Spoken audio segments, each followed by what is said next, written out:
Welcome to a new monthly feature that we're doing here at Deeper Sonar. This is very much a Q&A based on questions that you guys have put into us. A couple of weeks back on our social media, we asked you for some questions, whether that was around issues that you're having with the sonar, help with scans, anything really that we can assist you with to get the best out of your Deeper Sonar, whether that be the Pro Plus or the Chirp Plus. What I'm going to do now is run through the questions that we've had.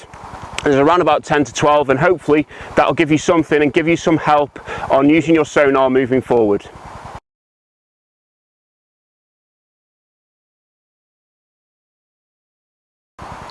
Okay, so to help you with that one, what I would suggest that you do is download the new Fish Deeper app. On the right hand side in the settings, you'll see a tab for the fish icons. You can turn this on and off, as people are aware, but also just below that as well, there's an actual slider tab now that's been incorporated within the app. It allows you to go from small, medium and large, and large species. So if you are having problems with roach and perch, etc. showing up within your scans, put it onto medium or large, or even large, and that'll help you find the species that you're after.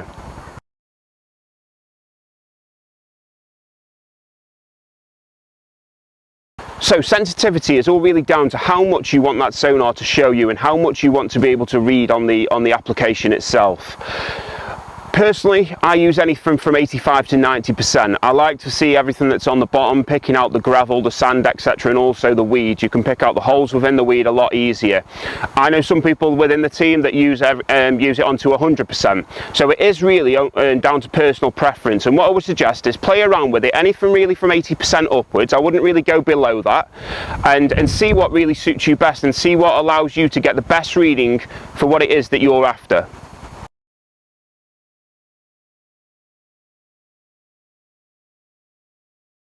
So when trying to hunt out them harder spots within the lake itself, what you're looking for within the sonar read is a bright, thick line at the bottom of the application. This indicates a hard spot, and you'll start to notice these a lot more in and around weed. If it is that you're something where you're hunting out them hard spots in between weed, and you're trying to find them holes within the weed itself, you'll start to notice this a lot more.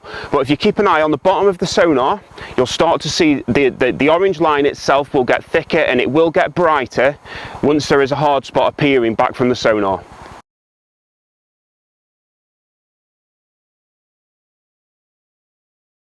When fishing in and amongst weed with the Chirp Plus, it'll basically show on the application as a green line coming up through the sonar to the top of the application itself. So you'll be able to read the depth of the weed on the right hand side with the depth gauge that is there, and you'll also be able to find out them clear spots. As you're pulling the sonar along, if it is that you find a clear spot that you want to investigate a little bit more, remember that the sonar is coming from the right to the left, so what you've come over is basically going to be on the left hand side of that screen now. So what you'll need to do is just click the sonar up, add a little bit on, and then also you'll be able to investigate that a little bit more of a lead and find that clear spot in amongst the weed.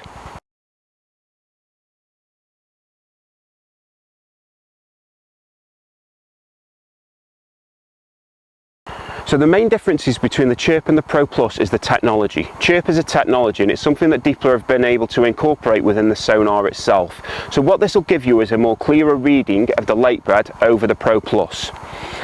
The main difference is the Chirp has 3-beam sonar technology, and the Pro Plus has 2. The Chirp itself will work within 6 inches of water, as where the Pro Plus is 3 to 4 feet. And like I said, the Chirp technology gives you a more clearer reading of the lake bed itself. How I normally put this across to people is that if you're looking for a sonar itself, and you're in the market to purchase a Deeper, if it is that you're fishing an incredibly weedy water, then you want to be going for the Chirp, because that'll allow you to hunt out them clear spots. If it is that you're fishing a deeper water that's got silt, gravel, etc., then go for the Pro Plus.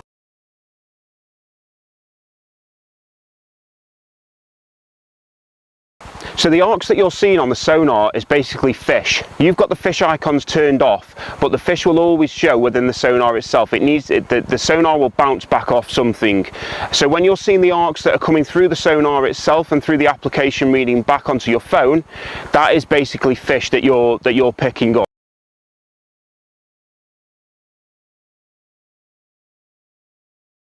So when fishing in incredibly weedy water, what you want to be doing is having the sensitivity on around about 90%, but also having it on a narrow beam.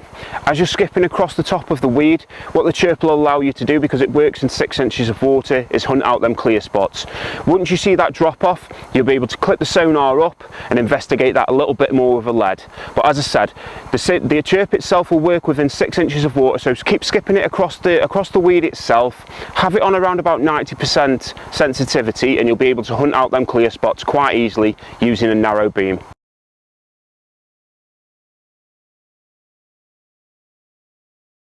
Castable ranges with the sonars are anything really from 80 to 120 yards. They do differ between the Pro Plus and the Chirp, but really it all comes down to the weather conditions.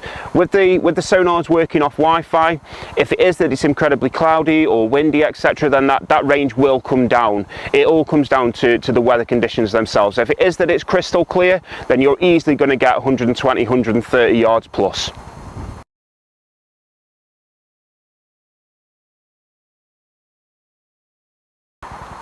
The readings on the sonar come from right to left. So on the application, whether you're using a phone or a tablet, the latest reading will be on the right hand side of the sonar, and it will basically flow to the left, allowing you to see where you've been and then potentially go back and hunt out any spots that you want to investigate a little bit further.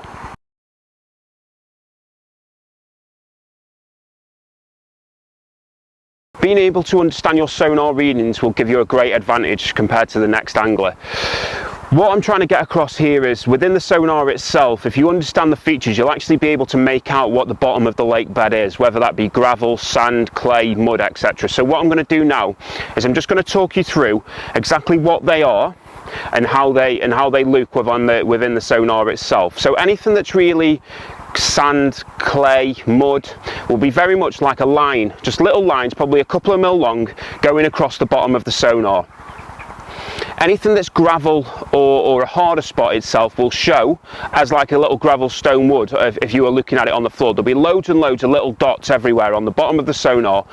The main advantages that I think that this will give you is, if you know that you're on fish and you've really got that one cast, instead of having to chuck a lead out, double check what it is that you're fishing on, if you've put the sonar out, you haven't really spooked the fish or anything like that because you've casted over them, you've been able to draw that back over the spot, knowing exactly what it is that you'll be fishing on, and you know that if that's a gravel spot, you can incorporate the bait that you think is appropriate and be able to hopefully bank a few more fish.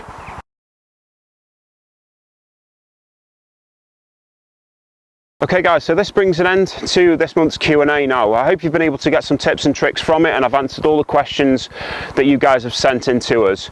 Just remember though, if you do have any further questions or any queries, you can always contact us via our Instagram page or via our Facebook page, and we'll do our very best to help you.